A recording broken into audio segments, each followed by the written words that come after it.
Amigos, continuamos con más. Gracias por acompañarnos. En el primer bloque de este informativo ya hemos analizado en parte lo que tiene que ver con el contenido de este proyecto de ley urgente en materia económica que analiza la Comisión de Régimen Económico de la Asamblea. Vamos a seguir abordando este tema desde el punto de vista económico, su pertinencia particularmente. Para eso ya nos acompaña Fernando Buendía, analista económico, a quien le vamos a abordar de inmediato.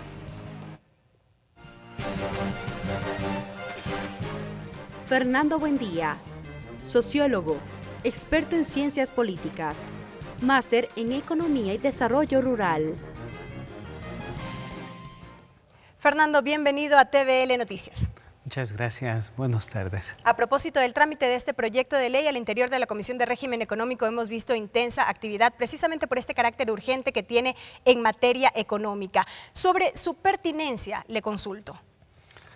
Bueno, yo creo que es un tema, digamos, que está más que conocido, que el Ecuador, como el resto de países del planeta, están afrontando una desaceleración de su economía, originada en la propia naturaleza cíclica del funcionamiento del capitalismo, y que, dado que nosotros estamos fuertemente conectados, ¿no?, a través de las exportaciones e importaciones con la economía internacional, esto nos ha golpeado muy duramente y esto, digamos, ha afectado, entre otros, a las finanzas públicas, de manera que es necesario, para poder garantizar los derechos de los ecuatorianos que están en la Constitución, de la salud, de la educación, de la vivienda, de la seguridad social, que se establezcan, digamos, una corresponsabilidad desde los diversos sectores. Pero exactamente, el equilibrio de las finanzas públicas es el argumento central en este caso del Ejecutivo. Pero hemos visto, por ejemplo,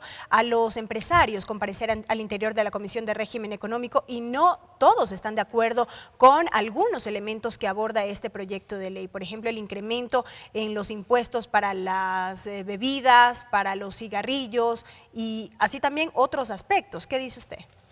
Bueno, entre las opciones que el gobierno, en uso de su facultad constitucional de establecer las normas tributarias, ha tomado decisiones respecto de para dónde direccionar la carga tributaria que va a implicar esta medida. Podía haber tomado, por decir algo, un incremento del IVA. Medidas más drásticas. Tiene un carácter regresivo, es decir, que afecta al conjunto de la población, a los sectores sociales.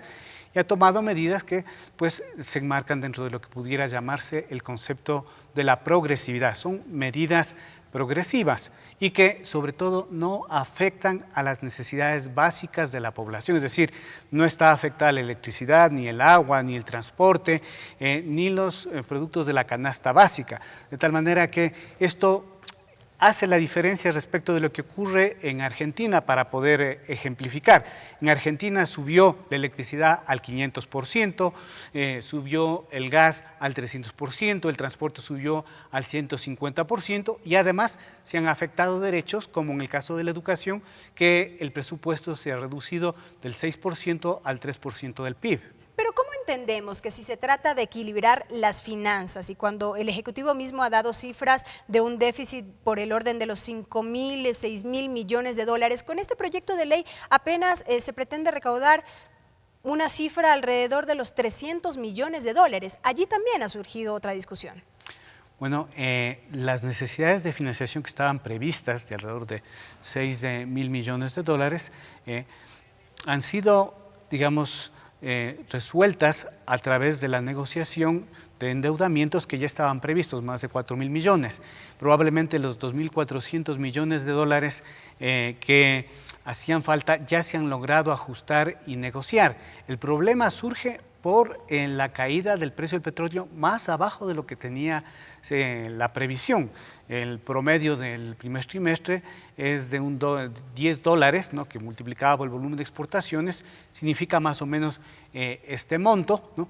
Y otros atrasos y cuentas que no estaban previstas en el presupuesto, por ejemplo, el pago de obligaciones por el laudo arbitral relacionado con la empresa Oxy, que significa $1.000 millones. Esto ha obligado a una mayor exigencia de recursos en el fisco y entiendo que además de la reducción presupuestaria, entiendo que ya en el documento que ha enviado o que tiene que enviar hasta el mes de junio el Ministerio de Finanzas, está contemplada la reducción de $800 millones de la proforma de $30.000 millones que estaba prevista. Entonces, estamos hablando de endeudamiento más reducción presupuestaria y también más medidas que están orientadas a incrementar la recaudación. Pero vale decir que esta norma no solamente se orienta a la recuperación de la recaudación, sino que también tiene otros elementos. Entre las decisiones que se han tomado están normas, por ejemplo, orientadas a la prevención en salud, a fortalecer el sistema monetario a través del impulso mediante incentivos a la promoción de medios de pago electrónicos, entre otras medidas. Ahora, una pregunta adicional y con esto concluyo. Adicional a esta serie de medidas adoptadas, sumadas a este proyecto de ley que ahora mismo tramita la Asamblea, y a propósito de la coyuntura y la difícil recuperación todavía por la baja de los precios en el petróleo, ¿todavía el gobierno se verá obligado a adoptar nuevas medidas de pronto en este sentido? Yo creo que en el ámbito, materia tributaria, digamos, es imposible poder predecir el comportamiento de una economía dentro de una situación difícil. Yo lo que he visto es que hay una proactividad, es una capacidad de reaccionar frente a las circunstancias.